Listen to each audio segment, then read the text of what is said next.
Welcome, guys, to How the Frack We Got Here, a show that takes the news and events of the week and try to make sense out of it all. I'm your host, the most Will Buchanan, and on this show, we simply are all about the facts. There are plenty of news stations out there that simply want to do anything short but inform you.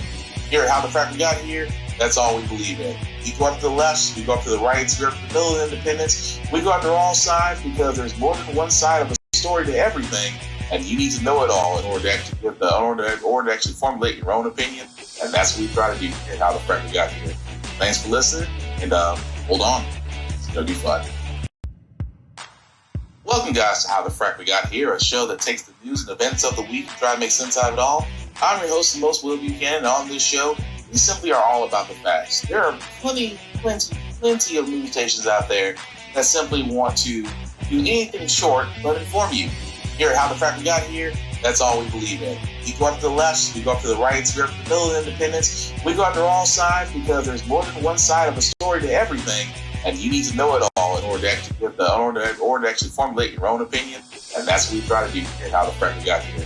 Thanks for listening, and hold on. It's going to be fun. All right, guys. Today's date, June 16th, 2021, and this is How the Frack We Got Here, the midweek edition. I'm your host, the most Will Buchanan. On How the Frack We Got Here, we do take the events of the week and try to make sense of it all. Before I do get started, this is an adult podcast. Well, actually, family friendly. This is not the adult. The adult would involve way more profanity. So this is family friendly. We do try to watch our language sometimes, and of course, sometimes words do fly, and some things we may show may be of a graphic nature. So viewer discretion is advised. Aside from that, welcome. So let's go ahead and get into it, guys. I feel some type of way with this news, and there's no other way I can say it besides I kind of feel like this is a hollow victory. Senate unanimously approved a bill yesterday to make Juneteenth a federal holiday. The day is celebrated on June 19th, commemorating the end of slavery in the United States. The bill makes its way to the House, and if it passes, President Biden is expected to sign it into law. Yes, for all those that don't know, Juneteenth, as we like to call it, the African American Liberation Day, because for a lot of us, we do not see it like July 4th. July 4th is really just another day for us to get together and barbecue, but Juneteenth is really the day that we celebrated because historically, that was actually at the time in Galveston, Texas, where Union soldiers actually let slaves know they were free, because at the same time, this is how dirty the South was at the time, that even though the Civil War had ended, the South did not let the slaves know that they were free to the Emancipation Proclamation. Hence, it wasn't really known until a few years later that Union soldiers went down there and said, hey, why are y'all guys still slaves? Like I said, Juneteenth is actually our celebration, if you will. And usually in any situation, I'd be happy. I'd be ecstatic. I would sit there and say that finally one of the most I won't say under-recognized holidays, but it doesn't get the same recognition as the 4th of July. But we finally get it, and I should be happy about this. I should be ecstatic. I should be like, yes, finally, progression, because I'm a progressive person. I have progressive views on a lot of things, and I should be sitting there saying, yes, this is awesome. This is great. This is a step in the right direction. But I'm not going to lie, it feels hollow as all get out. And I've said so in my Facebook post. Reason being why it feels hollow is that of all the things that got passed, now keep in mind, Juneteenth got passed. Okay, cool, great, it got passed. Wonderful. There's still a few other things that didn't get passed that should have been passed by now. John Lewis Act should have been passed. The lynching bill that makes lynching a federal hate crime should have been passed. The For the People Act should have been passed. The studies into reparations for slavery should have been passed. So I've just named off four things that are still in limbo. But, you know, the thing that bothers me about this is out of this Congress with the Democrats, because like I said, I'm equal opportunity. I go as hard on the Democrats as I do on the Republicans. But it just feels like, of all things we've been asking for, because considering the the recent wave of Asian American attacks and how immediately a COVID-19 hate bill was written, drawn, and approved with support from both sides, Democrats and Republicans, both supported this and signed this into law in the same year. We're still waiting on a For the People Act, John Lewis Act, Lynching Act, and oh yeah, I forgot the George Floyd Police Reform Act. All of that is still being argued or discussed or being held up in Congress. But you know what? You got a federal holiday because that story has actually been updated because the House did vote to pass. So now that bill is being sent to President Joe Biden's desk to sign it. And I want to say that's great, but we still have four other bills out there of significant importance that should have been passed along too. And the only thing I can ask out of this whole thing is, I don't feel like it's a victory. And I'm not trying to be pessimistic. I'm not trying to be. But this doesn't feel like we've done enough. Or nothing. It doesn't feel like, I'm sorry, not that they've done enough. Because the one thing about politicians I'll never understand, a simple phone call can solve a lot of problems. A simple stroke of a pen can solve a lot of problems. But they give you so many excuses as to why the problem can't be solved. For example, like I said, the reason why I feel like this is a hollow victory, let's go with Exhibit A. Standing firm on his refusal to support a sweeping voting rights bill known as the For the People Act. The moderate West Virginia senator met with civil rights leaders yesterday, 2 days after initially announcing that he would not support the legislation. Manchin called their discussions constructive and informative. The expansive bill is a key part of the Democratic Party's legislative agenda as Republican-led states continue to pass restricting voting laws. Manchin's opposition likely dooms the legislation, though, in a closely divided Senate, which will consider the bill later on this month. National Urban League President and CEO Mark Morial. Now I'm going to stop it there. For the People Act. Exhibit A, folks, For the People Act could actually be the greatest piece of legislation that protects American voters. Also protects minority voters, just because a lot of these Republican states out there are passing laws that are designed to prevent, deter, and to keep minority voters, specifically African American voters, from voting in the next midterm election, which is just next year. Hence why all these Republican states are trying to change laws. They're trying to change the way you can vote. They're trying to change mail-in voting because they didn't like the way the last election turned out. It's not because of voter fraud. They did not like how the last election turned out. And because of that is what we're dealing with now. But again, you would think for something that easy, for the People Act, make elections a national holiday so you don't have to worry about trying to work, making voting easier by automatic voter registration, ban gerrymandering, redistricting of gerrymandering, and also at the same time, my personal favorite, look into Citizens United and possibly reverse it, because Citizens United pretty much allows lobbying money to go in without being accounted for. But again, one individual, one who is a Democrat, is doing the Republicans' work. But at the same time, I'm supposed to be happy that they somehow passed Juneteenth as a recognized federal holiday. So yes, by next year, I guess. I won't say this year. I don't know if it's going to be, I don't know how Joe Biden's going to do it. If he signs it, then I guess by this year it's a federally announced holiday. And of course, all corporate calendars will change. But again, that's just one. And again, I'm not done. That was Exhibit A. That one Democrat is holding up this entire process. Which again, I'm going to be on Manchin because I'm not from West Virginia.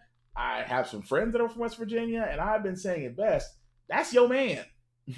Just like every time somebody points about Tennessee, when they point out at Marsha Blackburn and Bill Lee, I'm like, yeah, those are the. So I didn't vote for those idiots, but yes, they are Tennessee representatives, unfortunately. But that's just part of it. Why do I feel like it's a hollow victory? Exhibit B. Altercations in Ocean City, Maryland. The police department there reviewing its use of force policies for confrontations caught on camera over alleged vaping violations. We want to warn you, these videos are difficult to watch. Kenneth Moulton is in Ocean City for us. Good morning, Kenneth. Maybe I should switch it. Good morning, Robin. A ticket and a fine up to $100. That's what you could get for smoking or vaping on this Ocean City boardwalk, but that's not what happened. In Ocean City, Maryland. The police department there reviewing its use of force policies for confrontations caught on camera over alleged vaping violations. We want to warn you, these videos are difficult to watch. Kenneth Moulton is in Ocean City for us. Good morning, Kenneth. Good morning, Robin. A ticket and a fine up to $100. That's what you could get for smoking or vaping on this Ocean City boardwalk, but that's not what happened to several young men who believe they were targeted because they're black. This morning, this disturbing video sparking outrage. Police in Maryland repeatedly kneeing a man stopped for allegedly vaping in a prohibited area. And now the Pennsylvania man arrested on Ocean City's boardwalk speaking out. I just felt like they shouldn't have swung this the way they did. Officers say they warned 19-year-old Brian Anderson and his friends that vaping and smoking are not allowed outside designated areas. But police say Anderson continued vaping, became disorderly, and resisted arrest. That repeated kneeing angered people on that busy boardwalk. Police calling the crowd aggressive and hostile. So we were just scared at the time. Like, we didn't know what else to do. We were trying our best to help him in any way. After scuffling with an officer, one of Anderson's friends says he was tased. Police say Jatik Lewis threw an officer's bike. And I get a bike thrown at me. So I grabbed the bike and threw it to the side. Next thing I know, a police officer had came and just pushed us, and then we just started scuffling. Ocean City Police telling ABC News, while the use of force is never the intended outcome, our police department's first priority is to protect and serve. They do not target based on race or age.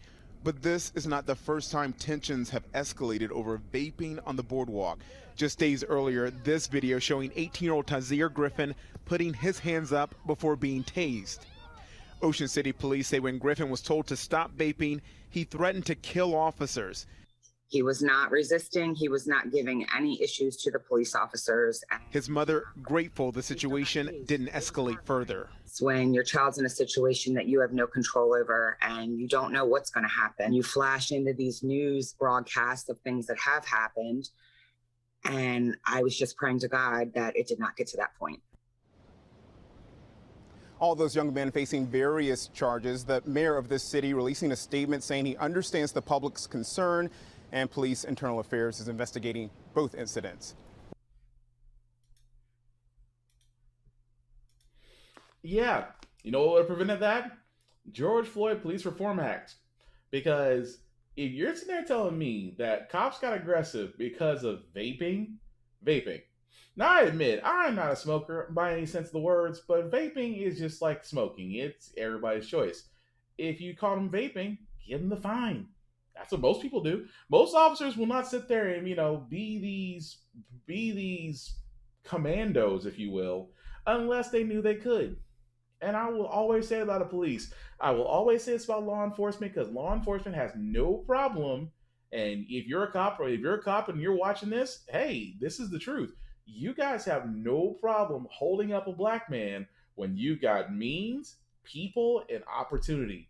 Especially in this case, because they say the internal affairs are going to review this tape. And I'm just like, what's there to review? They literally escalated this, which should have been just a simple fine, and moved on.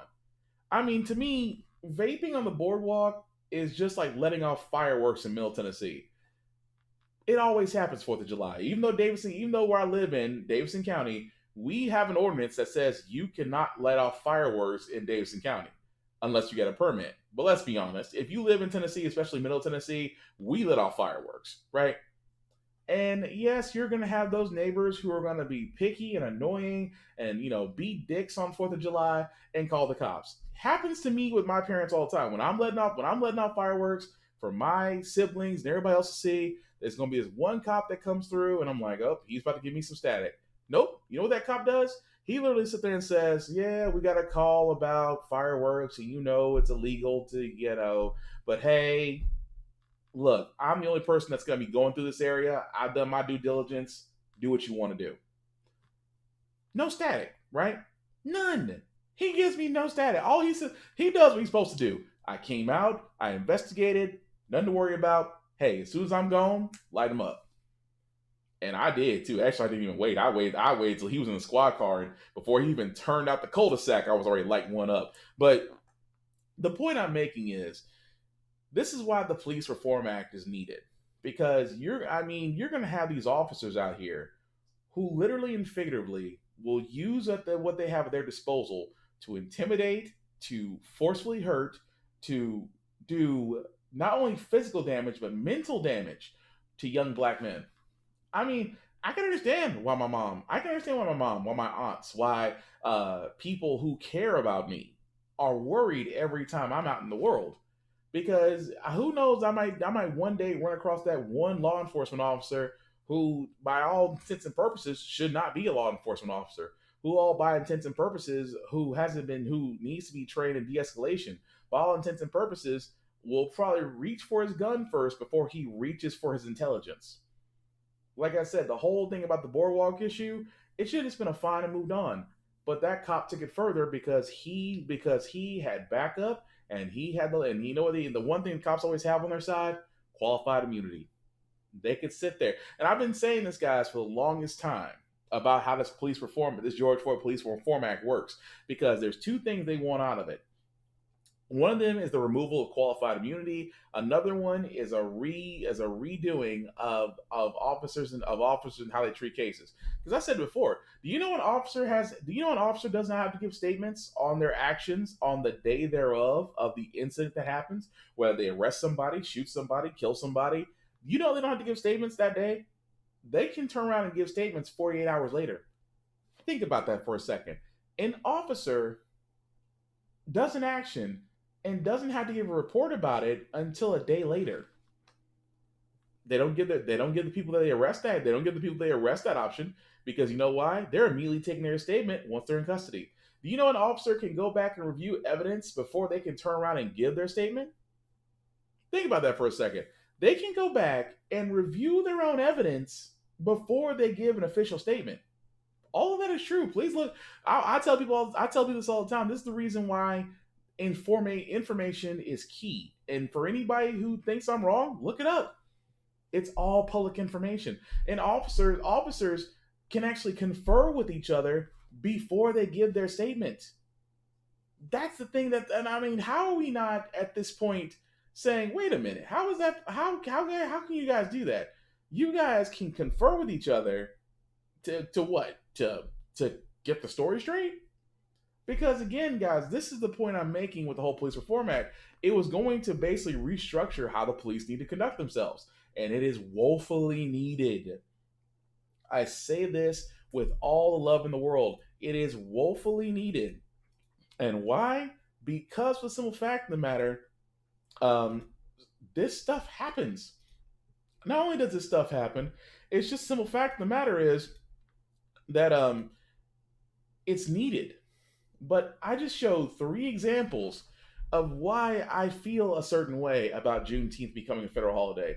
Now, had we had the For the People Act passed, had we had the John Lewis Act passed, had we had the anti-lynching bill that was going to make lynching a federal hate crime, which blows my mind, honestly. That's the thing that bothers me.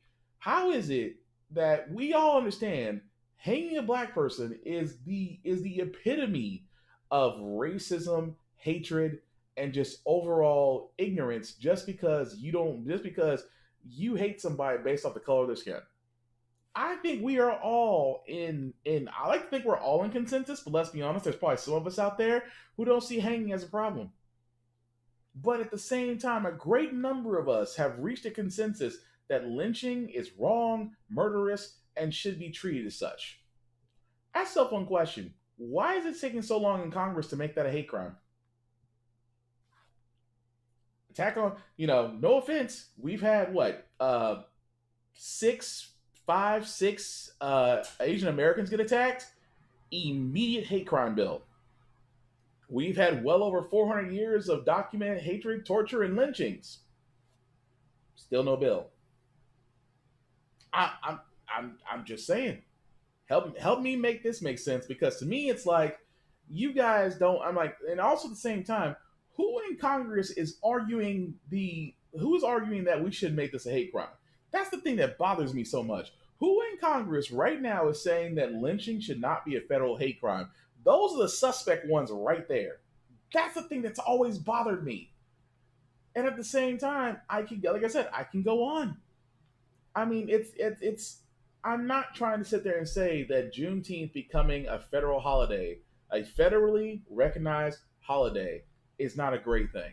I am trying very hard to stay positive on that, but it's hard to stay positive when it seems the easiest thing you could have done should have been done decades ago. This is the problem that I have, that I can't sit here and say, and I'm usually an upbeat person, I'm usually a positive person, but it's hard to sit here and be positive about something Congress could have easily done back in Bush's era. I'm talking Bush 1.0, not 2.0. That they could have done this. They could have done this with Bob Dole. They could have done this. I mean, we can keep going back. I mean, this could have been done under President Carter. But the problem out of all this is, you took the easiest thing while we still have the rest of this out there that seems not to get an answer for it, especially on reparations. I mean, I will still keep saying that, because apparently only white people have a problem with reparations, even though there's a history of the U.S. paying out money and land to various minorities, except the black people. But, you know, it's the thing that, like I said, it's the one thing I was struggling with, is really just that. But to keep things moving, like I said, guys, even though the corona cases are still coming down, they are still having some upticks somewhere. You know, I like to think that common sense would stick out, but here's the problem with common sense and gun laws.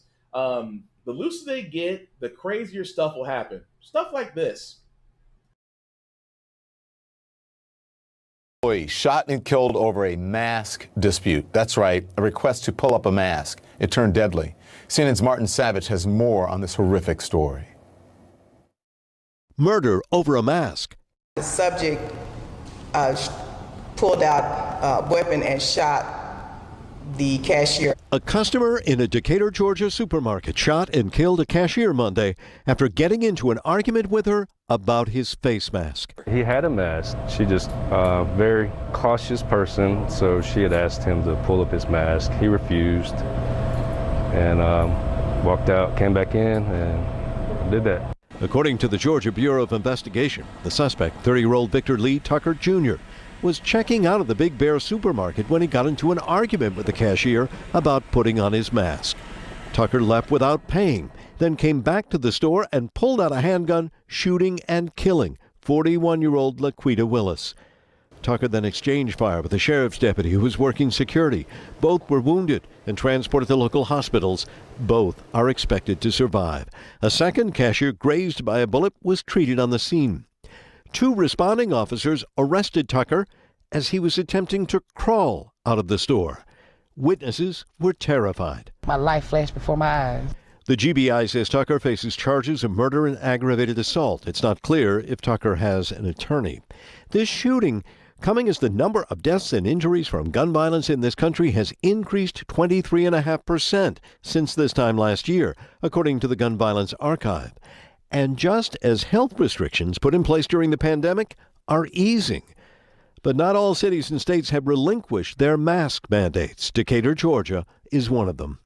Last month, the city extended its mask ordinance until June 21st, saying masks must be worn when entering any public building or business, except for religious establishments. We're still following, some of the CDC guidelines, so it will be up to that store owner to decide, if it's meant to make it mandatory or not mandatory. But we do not know of the policy at this time with the store. Only 21% of DeKalb County residents have been vaccinated, according to the CDC. That number less than the national vaccination rate of 44%. And according to the Georgia Department of Public Health, only 36% of Georgia residents are fully vaccinated. Medical experts encouraged mask wearing to reduce the spread of the coronavirus. They were meant to be life-saving, but for some, they've become a reason to kill. Martin Savage. Crazy, isn't it?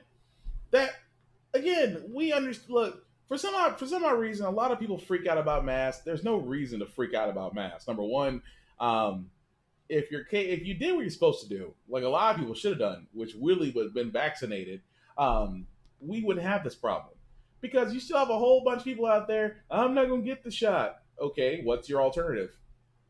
Because as the world is starting to get more shots, and yes, cases are starting to come down, it is going to come down to a point. And I use the measles and mumps argument because we had to get a shot for measles, we had to get a shot for mumps, you had to get a shot for various diseases like smallpox and chickenpox and everything else that we used to have epidemics for. You have to get a shot for that. Before you go to college, guess what? They ask for your shot records. Before you go to school, guess what? They ask for your shot records. If you go into childcare, and I know this because I have a family whose entire business is childcare. Guess what they ask for? Shots. So all throughout life, whether it's childcare, elementary school, high school, college, guess what? You have to provide a shot record. So again, with that being said, not only is it just it makes sense to get the shot it's to get a shot, but to the fact of the matter, that's what I say about gun laws. And trust me, as a gun owner, I get it. You can be responsible, you can be trained and educated. I believe that the more educated you are, the more trained you are, the more made aware you are, the better you will be, and the less chance of you having an accident with your firearm. I truly believe that.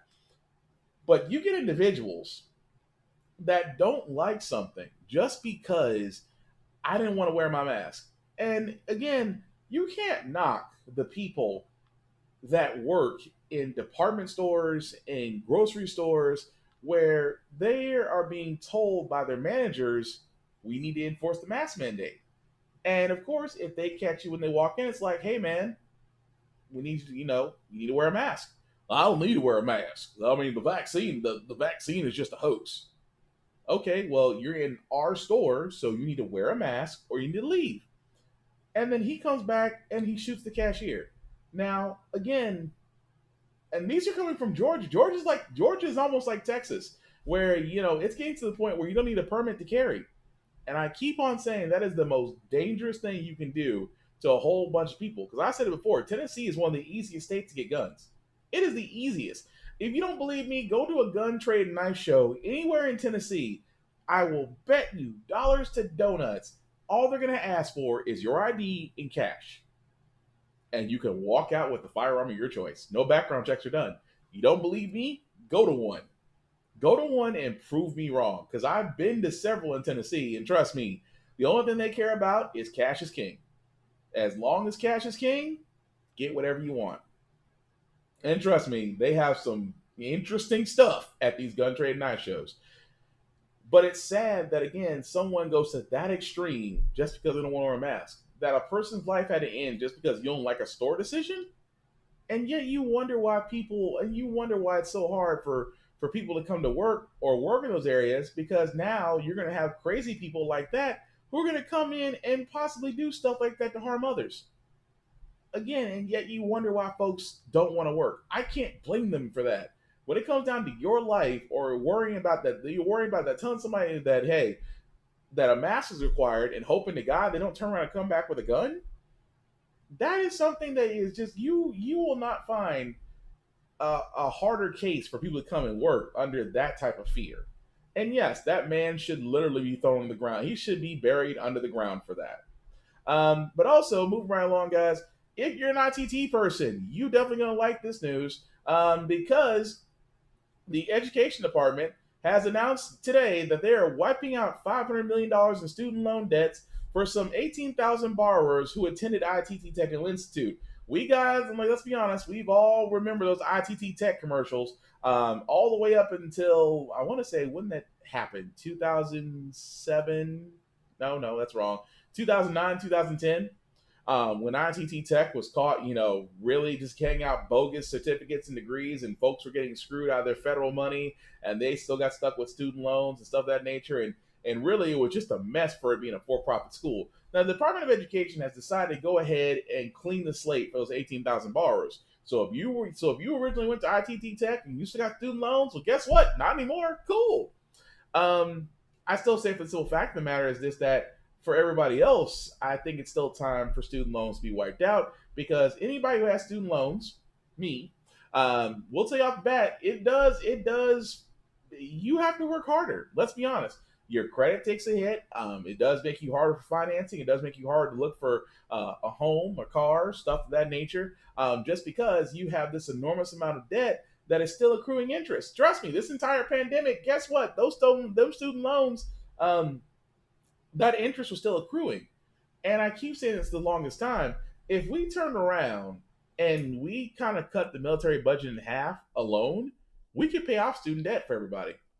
And I care about, well, I don't want to pay somebody else's debt because they decided to go to college. Well, again, you paid for wars you didn't ask for. You paid. Oh, like I always tell people this, and they go, well, I don't want to pay for somebody else because they decided to go to college and couldn't pay for it. Really? How do you feel about the Afghan war? You paid for it. The Iraq war, you paid for it. You paid for literally the Army having a almost 20, 30 plus year overseas, all taxpayer paid. Did you complain then? I don't think a lot of people did. But now you want to complain when nearly a quarter of 25 million borrowers could actually have a better life, and you're complaining because what? That it's going to come back on you? Well, newsflash, it's not. And number two, why not? If I knew that I would pay more to help somebody else out, no problem. If I paid more in taxes, but also meant that a lot of people would have their student loan debt wiped out, cool. Because I understand it. It's a little thing called compassion that a lot of people don't have, unfortunately. But again, I'm not surprised by that. But also, I did want to cover this story as well, because I covered this also last week, that a lot of people who have corona, who work in hospitals, especially this particular hospital in Houston, the nurse and 116 of the former employees there, and I say former because they're suspended right now, pulled up a case against their employers because they said their employers told them that they had to get the vaccine for COVID-19, or they couldn't work there. And they sat there and said, well, we won't get this shot because it's an experimental and dangerous drug. Well, unfortunately for those workers that filed that lawsuit, the judge did rule in favor of the hospital and dismissed the lawsuit. And now we have the fallout, which in this case, those workers are still basically under suspension, which I'm assuming they will be until they're fired.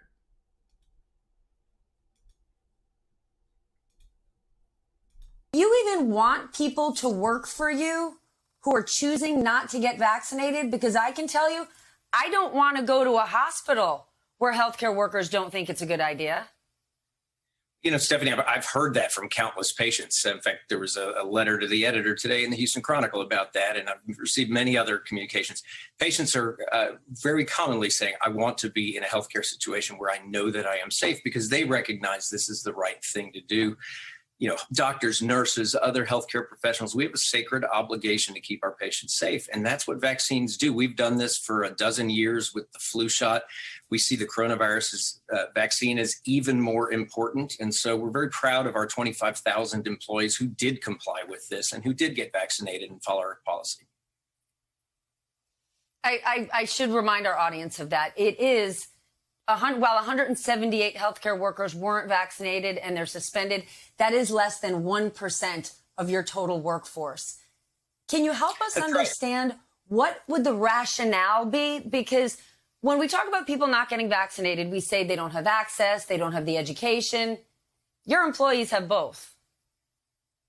You know, I think it just goes to show the amount of strong opinion and ultimately, sometimes not following the science and frankly, flat out misinformation that is out there on the internet about vaccines. You know, vaccines are one of the greatest advances of the last century plus. If you look at the beginning of the 1900s, people lived to be 50. If you look at the end of the century, people lived to be in their 70s, and now it's even gone up longer. One of the key reasons for that is vaccines. They are incredibly effective, incredibly safe, and we've taken them for granted, and we've had an organized anti-vaccine movement that kind of grabbed onto this situation and unfortunately has influenced people even in healthcare. But very importantly, remember, across the community, there's probably 20% of people who are strongly hesitant, another 10% who are maybe wait and see. So, here we're talking about two-thirds, 3/4% of our employees. And so we have seen healthcare workers step up, do the right thing. And I'm so grateful to the 25,000 people who have done that. And I'm sorry we'll lose these 178 individuals, although they still have about 10 days to change their mind and to get vaccinated. But at the end of the day, they'll be better served working somewhere else, and our institution will be 100% safe. Well, you heard it. And I know a lot of people earlier, and a lot of people I said earlier this year, well, actually not even earlier this year, last year, where I sat there and said, businesses aren't going to, at the time before the vaccine really started to roll out, businesses weren't trying to push the whole idea of, hey, you need to get vaccinated or you might lose your job, because that was the quote unquote Republican fear. We don't want to push them. Businesses shouldn't be pushing their employees to get shots. Now, again, this is a hospital. You work in a hospital. You are around and in the vicinity of sick and ailed individuals. It only makes sense that you should have gotten vaccinated, because even at the initial rollout of the COVID-19 virus, who were the initial people at first? Healthcare professionals, nurses, doctors, environmentalists, people that worked in hospitals. They were the primary first. Now, again, however you feel about this, and I'm just going to be quite candid about this, if you don't want to get the shot, it is completely your choice. But so are the consequences. Like, for example, if my job tomorrow, like I'm fully vaccinated, but let's just say I'm not. My job tomorrow sit there and says, hey, we're all going to start coming back into work in the office. But before you come back in the office, we're going to need to see a verified vaccination card that you've been fully vaccinated. And I turn around and sit there and say, well, I don't want to get vaccinated because I don't like this vaccine. I think it's experimental. I think it's dangerous. They're using us as lab rats. And my job sat there and said, are you sure about that? And I said, yes, I'm very sure. I'm not getting the vaccine. And they said, well, HR will be getting in touch with you very shortly. And HR does get in touch with me and lets me know I've been terminated. Consequences. Because why? A hospital has to keep in mind that they cannot allow someone who is unvaccinated and could possibly be a carrier for COVID-19 into a location where others can still be harmed. It's the truth, and it makes sense. But you still have a bunch of people out there who are going to argue that your rights are being violated. You're forcing me to make a choice. No, the choice that you always have a choice in whatever you do. You always have a choice in it. Here's the problem that a lot of people run into, that they want to sit there and say, I want my choice, but I still want to do what I want to do. No, it's just like my podcast. My podcast and the many podcasts I do, it is a choice and a privilege. I love to do them every day. But if someone, let's just say ABC saw my podcast and said, hey, we got an issue with this. Do I run from it? Do I run from it and say, oh, well, I'll retract what I say? Or do I stand on it and go, yeah, that's what I said? Because it's the consequences. No one is holding these hospital people to not get the shot. But if you want to work here, especially with how available the vaccine is nowadays, you don't have a choice. Well, I'm sorry, that's so wrong. You do have a choice. You can get vaccinated and continue to have employment at this hospital, or you can stay home and still not get the shot. But I'm going to be kind of honest with you. As these vaccinations are starting to ramp up, because we're still in the 60 to 65% area, that 60 to 65% of Americans have at least one dose of the COVID-19 vaccine. We're not to the point where most people are fully vaccinated. But again, as businesses are trying to open up and trying to put people back into work, Yes, it is going to become a thing, especially in airlines. Airlines are going to start doing that. Actually, some airlines are already, especially if you're traveling to like Hawaii or the Caribbean or overseas, they're going to ask for fully vaccinated. You're going for documents saying you're fully vaccinated, or or addendums that say you're fully vaccinated, and they're still going to follow quarantine. They're still following quarantine rules when you go overseas. So no matter how you cut the mustard on this, folks, especially for those 116 people who may be out of a job, sometimes look, and I'll say this again before I move on to the next story. There is so much information about these vaccines out there, and we live in a digital age where something like this smartphone, like I have, you have no excuse that you can't find out information. From Pfizer, from Moderna, from Johnson & Johnson, all the vaccine information, is available on their sites. And everything that's in the vaccine is labeled. And I can see a lot of people, well, I don't know what this is. What is this thing that you're putting in me? Very simple. You have a physician. You have a doctor you go to. You have there's medical sources online to where you can find out exactly which each of these things that shot does. Like I said, we live in the golden age of digital information. And yet some people are too lazy to look it up themselves because they believe some dude in a tinfoil hat in a basement somewhere sit there and says the COVID-19 vaccine is dangerous. Versus listening to a renowned scientist with the education and training and the backing to back up what they say, but you'll believe tinfoil Larry in a basement somewhere who still believes in aliens, who still believes that we're still hiding Area 51 somewhere. Right. But moving right along, guys, I did want to also get to this story as well. Unfortunately, other news. Of course, like I said, the moratorium ending at the end of this month, that means a lot of individuals who, due to the moratorium, were able to stay in their homes.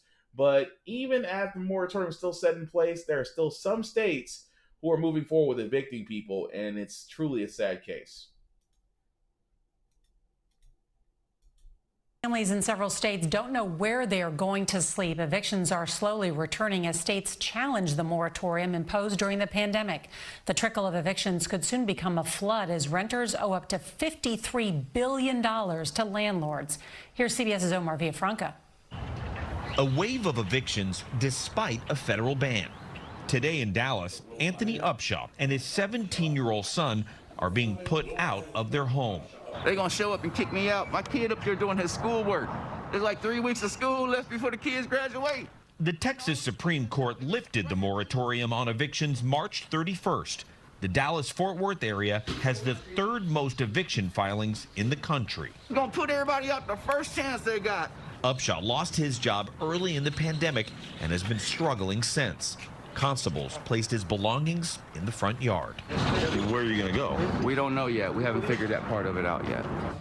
This could be the first signs of an expected tsunami of evictions as the nationwide moratorium is lifted. Up to 40 million Americans are at risk to lose their home.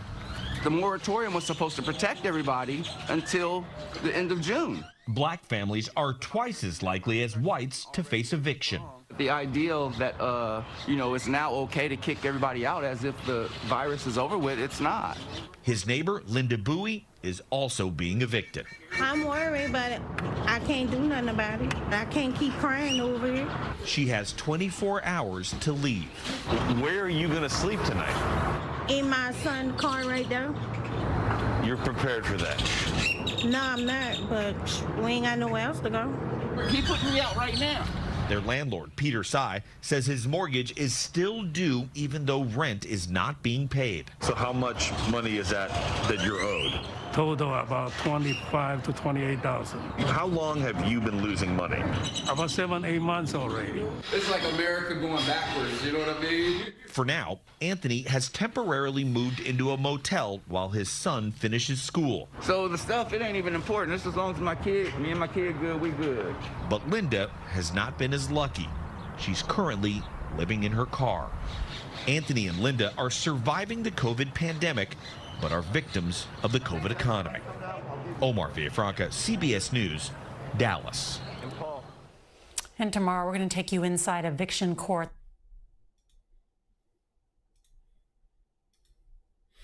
Think about that for a second. I mean, yeah, he's right. The eviction was supposed to last until the end of June.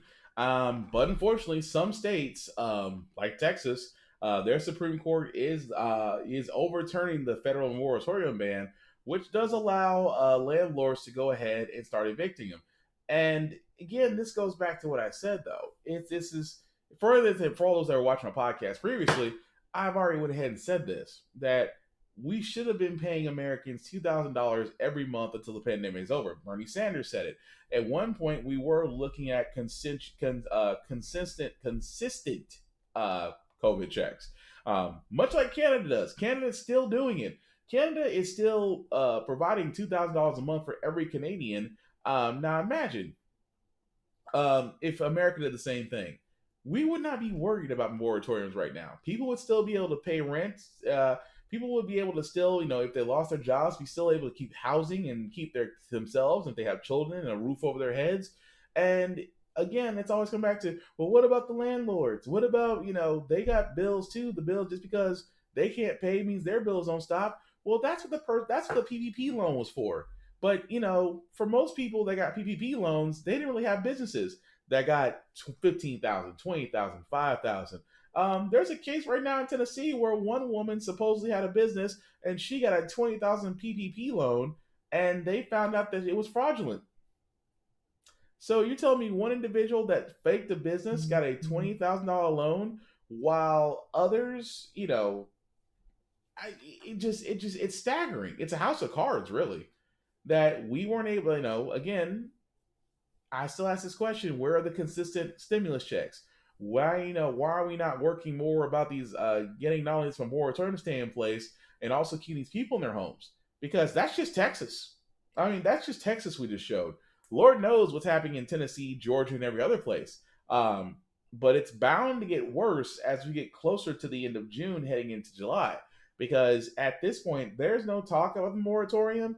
And I've said this best about the economy right now. Jobs are not coming back the way they used to pre-pandemic. There's a lot of jobs that may never come back because a lot of businesses have figured out how to turn around and still operate with less, especially for all these work-at-home jobs. Work-at-home jobs is a boon now. And because we've been doing it for so long, a lot of people have just rather preferred it versus going back into a building. And some companies have obliged to that. They said, why even waste space on an office building when the same thing can be done with a whole bunch of our employees from home? But at the same time, when you have these people who don't have jobs and don't have assistance, and you just turn around and pull the COVID-19 bonus on them for unemployment, it's like you took the rug. It's like you cut their legs out from under them, but you're still telling them to run. But we'll follow that story as it goes along, as we get toward the end of June, because again, at the end of June, the moratorium is going to end, and not only will that end for renters and mortgages, student loans will kick back in. Yes, that's right.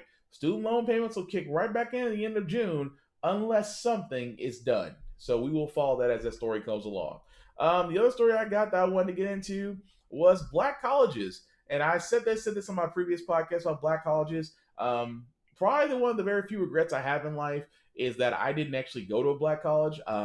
Let's be honest. When I was actually going to college, my school didn't really prepare us to go to college, and I wasn't. How can I put this in so many words? I was ill-equipped to really look at what was out there. It was almost a here, figure out what college you want to go to, and then go from there because you're going to college. So, so really, from a lot of it, like I said, I was ill-equipped from Jump Street to be really prepared for college and even look into black colleges. But with that being said, though, you guys do remember the heads of certain HBCUs, when Trump was president, come over and Trump said, hey, we're going to get you funding for this, is because this is so wrong. And I remember so many black people trying to defend Trump, saying, he's not a bad guy. Look what he's doing for HBCUs. Yeah. Next story. Many of the nation's historically black colleges and universities have not received proper funding from state governments for decades. The federal government established HBCUs in the 1800s because white institutions of higher education would not accept black students. Many have struggled financially because lawmakers have diverted billions of dollars in funding to other purposes.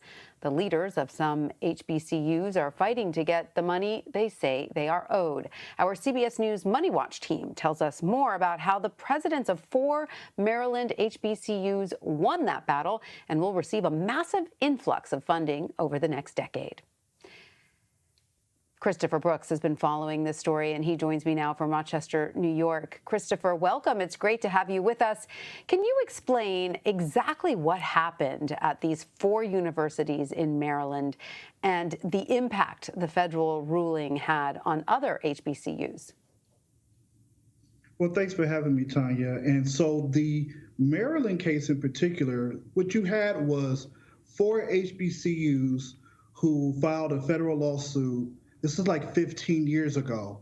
And in that lawsuit, they argued a couple things. They argued that they had been underfunded by the state of Maryland for decades. And they also argued that the predominantly white institutions in that state were actually creating academic programs that directly competed with the offerings that these HBCUs had. And so that effectively pulled students away from those HBCUs that would have gone there otherwise. And so that ruling ultimately created a decision where they got, or they will be getting, $577 million over the next few years. And what that meant for other HBCUs in other states was basically it said, hey, getting past years of state funding is actually on the table.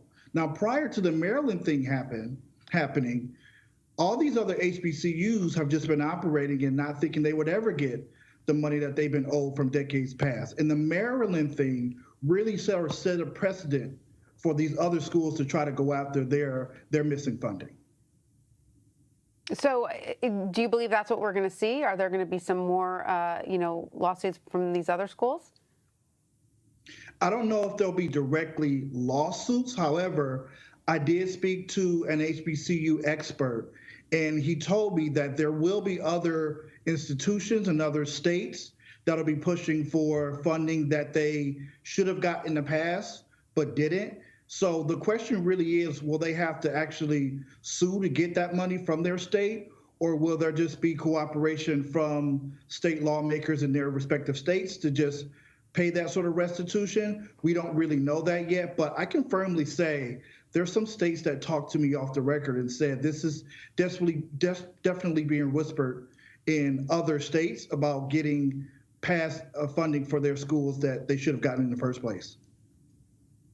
All right, well, let's hope it's the latter and they don't have to go to the courts for it. But what is the one-to-one setup for the HBCUs, and why hasn't the federal government stepped in?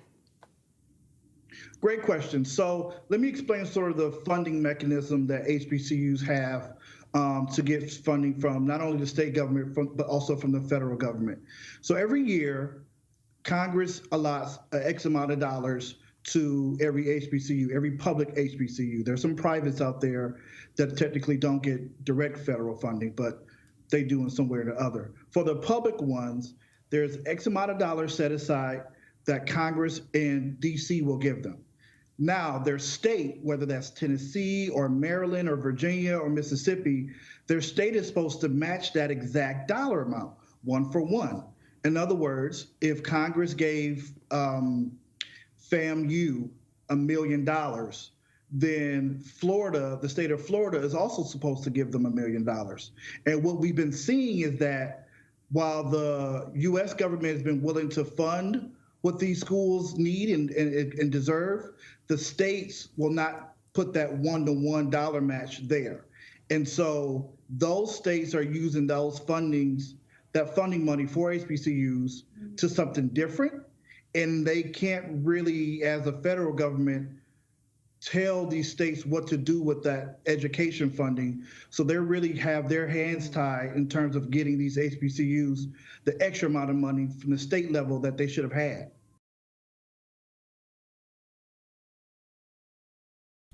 which he's right to a certain extent. Like I said before, I wanted to point that out because number one, this came again from Trump. Trump said, well, we're gonna make sure that we're federally funding every HBCU, and we all knew that was BS. But again, like he pointed out, that is the one for one funding. He's actually right. The problem is a lot of states have ignored HBCUs. I'll use Tennessee as an example. Tennessee has actually gave more funding to UT Knoxville, UT Martin, UTC Chattanooga, Tennessee Tech, and that's just four colleges. Tennessee has well over 20, but they even gave Nashville State, a community college. Nashville State has actually gotten more funding than TSU. UT Knoxville has gotten more funding than almost any other college in Tennessee. But do you know how much TSU got from Tennessee? I'm just going to point this out. TSU literally got, within the last 10 years, barely over $5 million. Barely over $5 million that TSU has gotten in Tennessee, state-backed federal funding, mind you, that TSU got $5 million over the last 10 years. Do you want to know how much? You want to know how much UT Knoxville got? Close to $2 billion. $5 million, $2 billion. Same amount of time. The problem with these states is that they don't view black colleges and universities the same way as the more, as they call, prestige ones. So yes, there is a problem. There is a major problem with funding. A major problem that these HBCU presidents went up to Trump and groveled and got nothing. And at the same time, you find out that states really haven't been funding HBCUs the same way they funded other state and community colleges. And yet, they wonder why Juneteenth still doesn't sit right with me. Juneteenth being recognized as a federal holiday, yay and all that, still doesn't sit right with me when you got states like Florida A&M, when you still have Tennessee State University, you have Morehouse, you have Lane, Kentucky State, you have Xavier, I can keep going down the list, honestly. But they don't get the same type of funding. And, depending on the state to do that, I'm sorry, I don't trust Governor Bill Lee to actually do the right thing by HBCUs because he's too much like Trump. And Marsha Blackburn is too much of a Trump cheerleader. And I expect nothing from both of them. So forgive me for saying this, but honestly, as long as there are Republican states, HBCUs will never see the proper funding they should be getting. That's just, as long as states are red and white people still believe they're on top, that's just bound to happen. But moving right along, I did want to get to this last story before we get to our feel-good segment. Again, another reason why I'm trying not to be pessimistic, but Kamala Harris has actually moved forward along with the Secretary of Treasury, Janet Yellen, to announce a new plan that's aimed at minority businesses. But honestly, this is where the PPP loan should have came in place. But I'll let Madam Vice President say it.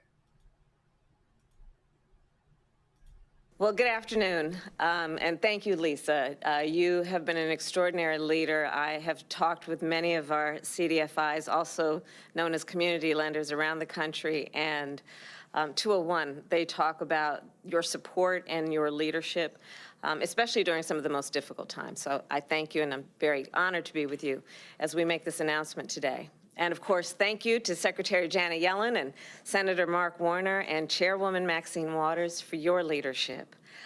Today, as we encourage everyone to get vaccinated all across our nation, students are going back to school in person. People of faith are back in pews, and small businesses are back open. As we begin to emerge from the pandemic, we have the opportunity to take stock of where we've been and where we're going. And so this much is clear. The pandemic exposed the flaws, the fissures, and some of the failures in our economy. It has accelerated, in many ways, the inequities in our economy. And so when we took office, President Joe Biden and I knew that more than repair, we must reimagine our economy. Small businesses, of course, are at the center of this reimagining. Small businesses create jobs. Small businesses create wealth. Small businesses employ half of America's workforce. And small businesses keep our nation competitive. And small businesses are critical, therefore, to our nation's future. Right now, small business owners don't just need relief. They need access to capital. That was true before the pandemic, and it remains true today. I recently met with a small business owner named Lorena. She is the owner of an artisan empanada business in Colorado. She started her business, as so many have, in her own kitchen. But when she tried to get a loan to expand, the banks used a word she had not heard before. They told her she was, in their words, not bankable. Well, they were wrong. Through hard work, she proved them wrong. And her business has since expanded to multiple locations, and she has employed many people in her community and mentored many more. Lorena is not alone. I also recently met a small business owner named Rain. She owns a catering company in Oakland, California. And when she first started out to cater, to deliver her wares, she needed a van. But she couldn't even get a small loan from a traditional bank to purchase that van until she went to a community lender that agreed to support her and her small business. And here's the truth. Traditional banks have not always seen or understood the vision of women small business owners of color, small business owners who serve low-income communities. Sometimes their vision is something without or outside of the experience of the big banks to understand and see. Community lenders, on the other hand, were founded to see that vision, to get it. And over the past months, I have been in direct contact with many of the most active community lenders in our nation. Those who serve rural communities in Oregon, urban communities in California, those who serve low-income communities in the Mississippi Delta, tribal communities in the plains of South Dakota, where, for example, Native women are making quilts that are important to their community, are part of the tradition of their community, that are marketable in their community, and needed a community lender to recognize that fact, to support that work. You see, community lenders understand the value in providing access to capital directly to communities. And because they do, they add value to those communities, and by extension, to our entire nation. Which is why our administration is making a big investment in community lenders and actively working to increase community lending capacity. We believe that American entrepreneurs deserve the opportunity to start and grow a business. When they've got a good idea, let's invest in them. We all benefit. You know, I recently, just a couple weeks ago, hosted two of the survivors of the Tulsa Race Massacre, and as we all know, we commemorated 100 years since the passing of that great tragedy. And so two of the survivors, one 107 years old, Mother Viola Ford Fletcher, and her younger brother, 100-year-old Mr. Hughes Van Ellis, came to my office. And we talked about the Greenwood District and Black Wall Street. We talked about this essential principle of self-determination. And we talked about how access to capital can help small business owners and workers alike to determine their own future wherever they live. And that is why helping small businesses access capital through community lenders has been a focus of mine for a very long time now. In fact, one of the last actions I took in the United States Senate was to work with my colleagues, Mark Warner is here, to secure $12 billion for community lenders as part of the COVID-19 relief bill. And of course, I did not do this alone. It was a partnership with Leader Chuck Schumer, Chairman Sherrod Brown, Ranking Member Mike Crapo, Senator Mark Warner, Senator Cory Booker, and Chairwoman Maxine Waters. It was a full team effort. And today I am proud that we are announcing the Rapid Recovery Program, which that bill set up and is now operational. $1.25 billion will be distributed to community lenders through this program. Lenders can use these funds for critical needs, such as to recover from the pandemic themselves. You know, many of these community lenders, you can think of them as small businesses of their own. They're based in the community. They need the support. They need resources. They need technical assistance. So that's part of where this will go. It will help folks pay their own workers, create new products, and get more money out the door to small business owners. And I'm going to give you a website. Lenders can visit treasury.gov for more information. And now I'm honored to hand it over to Secretary Yellen to share more details. I will tell you one of the first topics she and I discussed even before our inauguration was how to increase community lending capacity.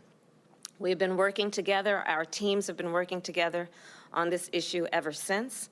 I know the Treasury Department has been hard at work to get the Rapid Recovery Program up and running. I thank you, Madam Secretary, for all you do, and I will now pass the microphone to you. Thank you. Thank you, please.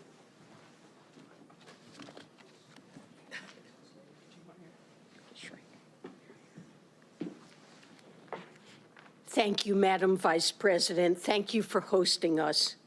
And more importantly, thanks for elevating this issue. As the Vice President mentioned, today Treasury is awarding $1.25 billion to 863 community development financial institutions across the country. These CDFIs include banks, credit unions, and loan funds, which play a very important role in our financial services ecosystem. They serve people in places the sector hasn't traditionally served well. About 20% of CDFIs are headquartered in what are termed persistent poverty counties. About 40% are headquartered in majority-minority areas, namely communities of color, where they make loans to help people start businesses or buy homes.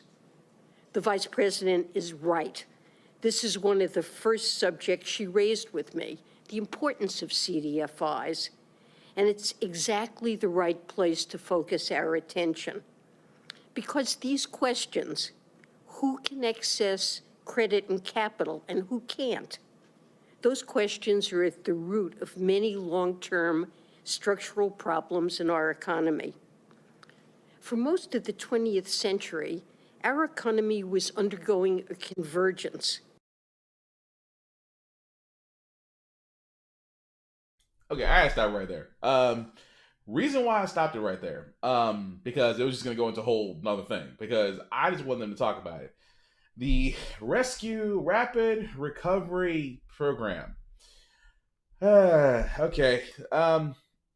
So pretty much this is Kamala Harris's and Janet Yellen's, Secretary of Treasury's brainchild, in which $1.25 billion is going to go to the smaller banks, credit unions, and things of that nature that are helping out in the more urban, or like call Black areas. The one thing, because again, and the reason why I cut it short, and I apologize for cutting it short, just because they weren't going to get to the question I wanted to ask. Because I'm sorry, this is too much like the PPP loan. You know, that Paycheck Protection Program, where supposedly small businesses could keep their employees paid and not let them go by taking out a small loan that they would pay back with zero interest. Yeah, we all know how that worked out for a lot of people. So now this Rapid Recovery Program is going to again give money to financial institutions. $1.25 billion to financial institutions. However, what they did not say out of all this was that, does this mean that those banks and those credit unions and other lending places will guarantee that they will be approving loans for those that apply for them? Because it got mighty quiet. Again, I'll be honest with you, I'm not a fan of this because 1.25 billion, and they could have turned around and just given that to people. That's our. You know, the funny part is they keep on throwing around these amounts. You know how much. You know how much it was to send out $1,200 to everybody. Well, not everybody, because not everybody got a stimulus check. But you realize that they said it would be around 1 point. I think they said of almost 900 billion, close to the $1 trillion mark. And now we're basically in that same boat again, except we're giving more to financial institutions and the hope that they give it out to businesses, specifically minority-owned businesses. What's to keep these banks and institutions from just hoarding the money? Because, again, I don't see where this helps. It's like, oh, well, it's like, you know what this is? This is Reaganomics. And for all those that don't know about this, think of the biggest wine glass you could find. And Reaganomics is basically this, that if we fill up the wine glass, and I'm sorry, let me rephrase that. You take 3 wine glasses, right? And you stack, let's just use this as an example, you stack 2 on the bottom, 1 on the top, have a pyramid, right? So say, for instance, you take that bottle of wine and you pour it into the top wine glass. Now, eventually, it's going to spill, and by theory, spill down the glass into the other 2 glasses. That's basically white people's economics. That if we fill up the top, it'll eventually get so full that it trickles down to the other 2, meaning that for lower class. For all those that don't know, Reaganomics is BS. So this feels like Reaganomics. I mean, I want to give Madam Vice President Harris all the luck in the world because she's the first one to do it. The problem with this idea is you're pretty much saying, oh, the bank's going to be loaded up with money. You can just go in and just apply for a loan. But you're not changing the way the banks handle the process. I've said it once and I'll say it again. It is harder for a man that looks like me to go into a bank to get a business loan because they'll deny me for a business loan, but will set me up with a student loan for the rest of my life. No questions asked. But again, I don't see how this is helpful. I think this is just allocated spending that's just going to go to financial institutions. It's not going to go to where it needs to help people. Because there are so many entrepreneurs, especially in this pandemic stage, that have turned around and started businesses, expanded businesses. Even some have hit off the mark, have done great. And what they can do with more financial funding, I don't see that coming from banks. And them trying to be like, well, it's more small town, it's more rural, it's more relatable to you. You kidding me? I still got banks that are down the street that will still deny me if I applied for a loan. Imagine if I applied for a mortgage, as I am right now. My student loans be like, ooh, he is a credit risk. And that bank just got an influx of money to help out its constituents. That's the plan. That's the thing about it is if I ever had a chance to interview politicians like that, I would really ask them, how is this a good idea? Are you going to guarantee that banks are really going to give these individuals who have the means and the motive and the opportunity to really take on these loans, can you guarantee that they'll be approved? Because you're guaranteeing the banks will get the money, but the banks will not give a guarantee that the same people who in the same community they live with will get the same thing. Ask any loan or mortgage officer that works in a bank. They will tell you half the time. If I approve this person, then I'm stuck with them for 20 years. If I don't approve them, I see them in the street, they may not, and Lord knows if they're servicing something I need, they may not give me what I asked for. Imagine you went to a restaurant and they're the cook, and you just turn around and it's like, oh, I remember that guy. I denied him his mortgage loan, and he's cooking my food. I had loan officers and I had loan people tell me that.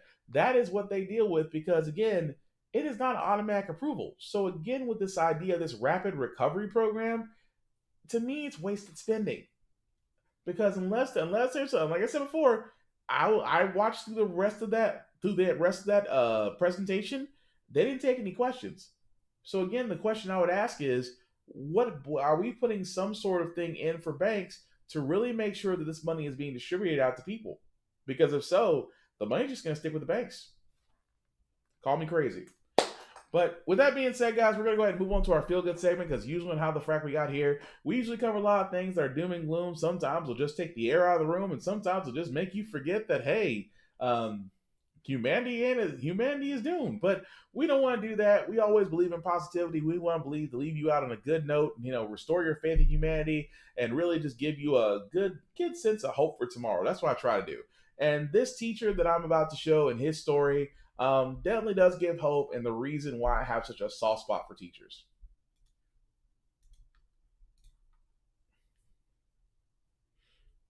Oh, that didn't happen. Let's try that again.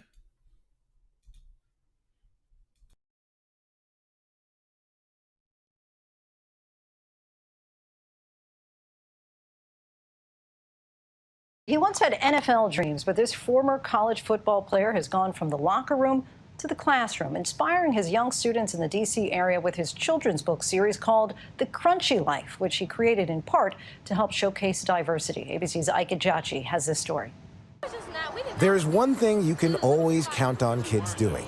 First things first, I want to talk about school. You like it? No, not really. And that's telling the truth, especially about school. It's just not fun, I guess. I don't know what it is I don't like about it. It's just something that I don't want to do. Going to class can be tough for kids, especially for the past year. On Zoom, nobody really knows what to do because nobody has really had to do this before. But these 4 kids, Zoe, Heaven, Isabella, and Makai, have one thing in common. That's Glenn Morning. So is that. And so is that. He's not your typical teacher. In his class, the learning starts as soon as you meet him. What was it like actually meeting Glenn for the first time for you guys? It was a connection there.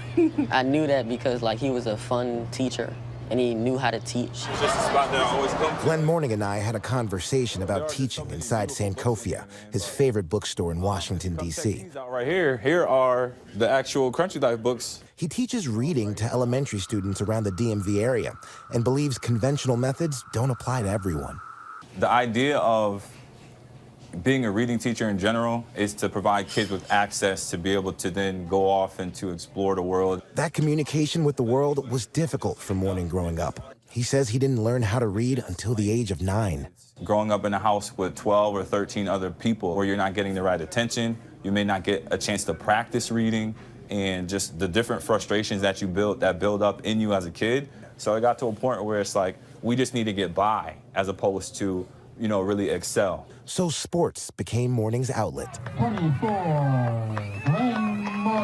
Football almost became like this personified father figure. His skills on the field gave him an opportunity to go to college at the University of Connecticut with hopes of pursuing an NFL dream. But the challenge proved to be too much.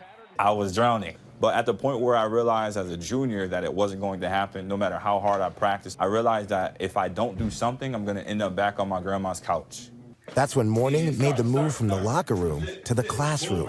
He graduated UConn with a degree in education, determined to make a difference. Talk to me about that first teaching job you had. What was that like? Imagine driving a car and then all of a sudden the steering wheel just disappears, right? But your foot is still on the gas. That's what teaching, for myself at least, was like in year 1.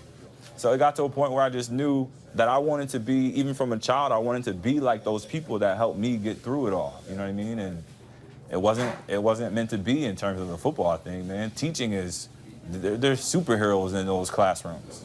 Morning says he started talking to his young students about life through lenses they understand. What would you talk to them about in those times when you were alone with them? About everything. About not having enough money to buy groceries, about not knowing how to do laundry, about not knowing how to even tie the tie that I was wearing. Just being so, transparent to the point where they're like, there's never going to be a day where they can't tell me what's going on because I'm so open and honest with them. When did they transform from words to words on the paper? Oh, yeah. So I had an opportunity to just speak to, a group of 5th graders in Connecticut in my hometown. And once I kind of just realized that the stories that I'm telling kids in front of, large groups of people, that I could put them in books and they'll last longer and then those messages can actually transpire into the home, then I was like, okay, I need to figure out a way to do this. That's when his book series, The Crunchy Life, became a reality. So how did you actually come up with The Crunchy Life? And talk to me about that name. I don't get it. Yeah, okay, so when life gets hard to chew, hard to swallow, when reality is tough to deal with, life gets crunchy, so you can't stop chewing. You have to keep going. Okay, I see. Right? I'm picking up what you're putting down right now. And, you know, the idea is just simply, what do our kids really go through, and how can we show them that we see them? You don't see a lot of books about young Black kids in school. And when you do see them, it doesn't really show what actually happens. It really just shows stereotypes and what they want to happen. But in these books, it's really realistic and can be it's really meaningful. Heaven and so many of Morning's students say they experienced something new with his books. They see themselves in the pages. That new feeling for them only magnifies the lack of diversity in children's books. In 2018, only 10% of children's books were based around an African or an African-American character. In that same year, there were more books centered on animals than any character from a diverse background. You have this lopsided approach where most of the struggling readers are kids of color. So to give them an entry point, Crunchy Life is like, hey, that looks like me. I mean, read it. Reading is just a gateway into the rest of the world, and Crunchy Life is one of those vehicles that you could jump in, hang on to, and just really love the ride. I think for Black kids, period, you get a lot of watered down history about you. I feel like most books, they downplay you, they downplay your character. So sometimes you do doubt yourself, okay, is it really good to be Black? And I feel like Mr. Morning, when we went to his class, he was like, this is gonna be the fun class. We improve so much you're reading, no more brand new books to read. A lot of writers are inspired by the greats. Glenn Mornings says he gets to see greatness in his students every single day. Mr. Morning, he used to tell us every single day, I care about you. They're not paying me to care about you, but I care about you. When you know somebody care about you, you want to go on with your day instead of doing different things. Ike Ajachi, ABC News, Washington, D.C. You want to go on with your day instead of doing different things. Ike Ajachi, ABC News, Washington, D.C. I just love that line. It's like, I care about you. The school made me care about you. That reminded me of my own educators. And I keep saying this. I know I have a soft spot for educators because, again, they make us. I have definitely been very fortunate to have a lot of educators. I still remember some of them with love, some of them with a little bit of anger. But they did help to make me better, and I'm forever grateful for them. And those kids, I can already tell off the bat, are going to be better off because of that one person. I keep saying this all the time. Educators are vital. It is the most underappreciated profession out there. And I'm not just talking in schools. I am literally talking, because again, I'm going to brag about my family a little bit. My family has a child care learning development center to where a bunch of kids, especially in Tennessee, were forever transformed by that area, by those individuals, by my family members and various people who have came in and educated those kids who have grown up there, literally grown up there, are better people. And they went on and did great things. But the point I'm making is just that is what we need to have in society. You need to have those educators. You need to have those people whose passion for learning and making sure and connecting with the students really will make those kids go far, really. And those kids, I just love the fact that kid just sat there and said, the school doesn't pay me to care about you, but I do care about you though. And let's be honest, we all need that little bit of reality. But again, I just thought that was a pretty cool story to show. But that's really it for this podcast, guys. I do thank you all for watching, for liking, for sharing, for commenting. I see you, Miss Teresa. Thank you, Miss Teresa, for watching. That's actually one of my aunts. Thank you for watching. But before I do get out of here, I do have to do some shameless plugging, as I usually do before I get out of here. I do want to sit there and say, just from a programming note, there will be a Get Bit podcast this Friday at 8:30, and we will be covering all the information that happened on E3, and that's pretty much going to be our entire show Friday night at 8:30, same place. Definitely check that out. I do want to go ahead and give my buddy Vaughn, Big BZA Dot, some love as well. You can definitely find his shows, Big BZA Dot, and all his socials, of course, the Smoking Trailers that he does every Sunday from 6:30 to 9 p.m., and also his REF podcast, which is like America's Funniest Home Videos, except done by World Star. So it's definitely for the adult. It's definitely not for kids. That's usually I usually say Monday or Tuesday, but depending on when he's feeling like it. So let's just say Monday through Tuesday, 6:30 to 9 p.m. But definitely look up Vaughn, Big BZA Dot on all socials, like, share, and repeat from there. As for me, yours truly, there is a link in the bottom in red. If you copy and paste that into your browser, we'll take you to my link tree that has all of my social and Facebook information and YouTube information from all my podcasts, How the Frack We Got Here, Get Bit, and the Off of This podcast. So definitely like and share from there. Also, aside from that, guys, I did want to point out my schedule still hasn't changed as far as podcasting goes. Every Wednesday is the How the Frack We Got Here podcast from 8:30 to 10. This Friday will be my video game anime Get Bit podcast with several others. We'll be covering E3 that started at 8:30 p.m. Monday.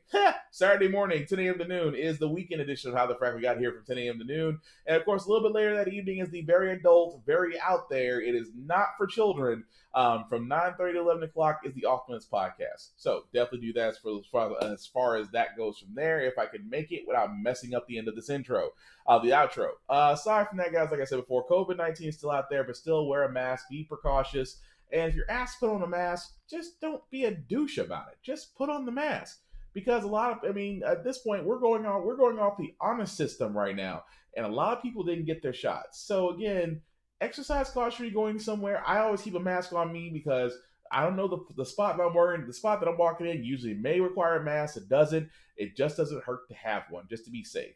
But aside from that, guys, like I usually say at the end of every one of my podcasts, if you have the ability to turn around and make somebody's life great, whether it's a minute, an hour, a day, or a lifetime, go ahead and do so. The ability to turn somebody's life around and make them smile, make them laugh, just any random act of kindness that you can do, the world could honestly use more of it. It just makes sense to do so.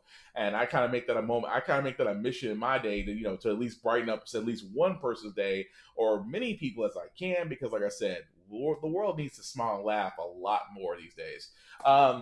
With that also being said, guys, I will say this. How the Frack We Got Here is all about staying informed. We are not trying to change minds. We're not trying to persuade people. We are not trying to do anything short of your normal media. We're just trying to do what television news stations used to do. It's just to give you all the facts and allow you to make up your mind for yourself. Because we do a lot better when we're informed. When we're uninformed, we get people like Trump in office. When we're informed, we get our first Madam Vice President who is black. Although I'm still waiting for Michelle Obama to change her mind about 2024 and run for president. Hopeful. Aside from that, guys, thank you all for watching. If you're watching this on the playback, please respond as if it's live. I still want to know you guys' thoughts on everything that we talked about. Aside from that, take care of each other and yourself, and we will get through this. Have a good evening, guys. Peace.